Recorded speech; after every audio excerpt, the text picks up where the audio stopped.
We hope you enjoy this clip. Before you watch it, please hit that subscribe button. The comment about watching the NBA, and I have my own personal feelings towards this, but it comes across in the broadcast that you're obsessed, that you're an obsessive when it comes to basketball. What is it about basketball?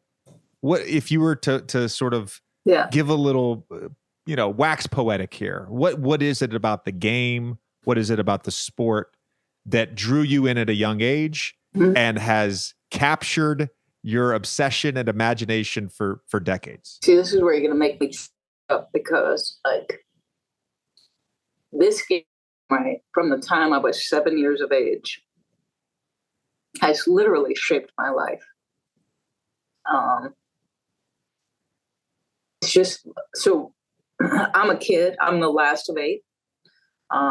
Not much means at all. Like, money was tight when I was a kid. And, like, money tight with a lot of mouths is stressful. So a kid, we moved from New York to the Jersey Shore. The house my parents pick happens to be right next door to a park. And the prior owners left a ball in the yard.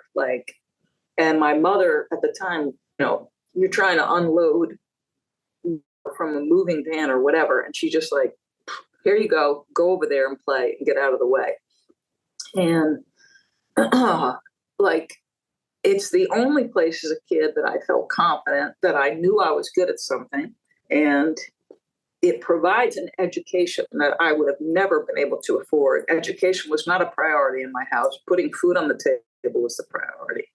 And so it's literally shaped my life every step of the way. And it's been the one, can't believe I'm this emotional. Jesus, Jay, how am I going to be pissed that you had me on? Now you're making me cry, Doris. It's the one place. It's been my safety. It's been my safe spot. It's been my soft landing spot, for lack of a better term. God. Yeah, Doris, I can certainly relate to what you said. And as someone who has sort of jumped in and out of different obsessions in their life, my current one is golf. I always find it fascinating that it's always been basketball. For me, it's now been 31 years. 1992 was the first year that I got into it. It's been 31 years of just a deep-seated love and obsession. The thing you talk about with a safety spot, I certainly felt that in my childhood. The thing you talk about with confidence, it's what gave me confidence. It's what educated me on being social. My older sisters played Division I basketball. I grew up going to gyms, watching them, appreciating women's sports, appreciating, they were coming out of high school when the WNBA launched and what that meant to them. Yeah. My little sister played Division I basketball as well. It's all these things that I probably never would have learned or experienced. I got to because of this silly game where we throw a basketball into a metal hoop. To me, it's the most beautiful game. And one of the reasons it's so beautiful is because it requires so much cooperation. Yes. And there was nothing in my life outside of obviously my family. Right. There was nothing in my life that I felt more a part of than when I was on a team. Yeah. And the relationships that I built because of that. Yeah, great. And it's I think that that's been the hardest thing in retirement, to be honest with you. Yeah. And it's one of the reasons, like with Stephen A., the only 2 times I've ever brought up the fact that he hasn't played basketball at a high level are when the R word comes up, when retirement comes up.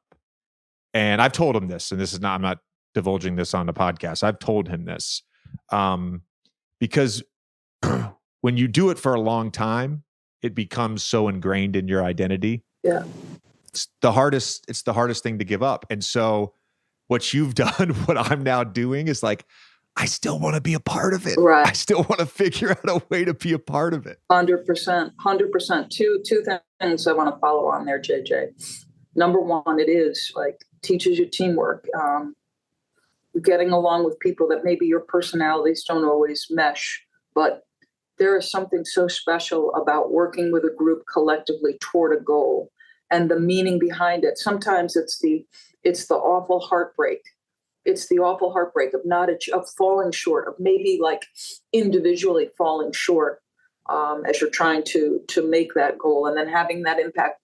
But the other thing I would say is the beauty of basketball is also that you give me a ball and a gym anywhere, a dark gym could be hot as hell in it. In fact, the hotter the better. But give me a problem to work out and I'll go out there and I'll get my mind right. So there's a beauty in both of those things. Well, I was going to ask you both this. I think this to follow up on this conversation and also some of the media conversation. One thing that's been, you both have lived both from playing and then just being around these teams and being around in these arenas and in these practice facilities and not just being pundits, where you're in a studio or like talking on a green screen or something like that, is you see the amount of work that everybody in these organizations puts into all of these things and like the emotion, the blood, sweat, and tears. Like I was with some of the Heat guys in Denver. It's not just the players. It's everybody in that organization has been on this crazy ride for 8 weeks where, I don't even know a lot of them were expecting this to happen and now they're living it. And so when you see that kind of thing, you just realize, how meaningful it is that people have dedicated their lives to something like this and why you shouldn't be flippant about it, and you shouldn't just be, it's one of the things I don't like about the hot take culture is you're summarizing a thing that not even just one person, but something that everyone in these orbits have spent their entire lives working on, and you're trying to sum it up in like 5 words. It feels kind of impossible to me. What these people do is hard, right? What these guys are doing is really, really hard. I was on a Denver radio station this morning, and you mentioned those finals that I was a part of, and it's continued to be. Like, if you happen to ride an elevator with an NBA player, like Nikola Jokic has got scratches. They're 3 and 4 inches long on his arms. These guys have got to be exhausted. The physical and mental toll to get yourself to May or June in the NBA after the grind of an 82 season, you've got the best athletes, the best coaches preparing to take away your greatest strength. And by the way, I'm going to take away 1, 2, and 3 strengths. Go ahead and get to 4 and 5. The stamina mentally and physically to do what they do. I don't know that we can appropriately describe or try to in some way share that story. I wish we could somehow quantify what it is elite athletes do, regardless of sport. And there's beauty in that. There's beauty, like Eric Spoelstra and I were talking about. My favorite quote is the man in the arena, right? Like, you can be critical all you want. Go ahead and live and die by it. Go ahead and put yourself out there and fail publicly, and then come back for some more. Like, it's just really, you have to admire what's happening here. What are you laughing at? You've got a big smile on your face. First of all, I'm jumping up because I need a tissue because you made me cry.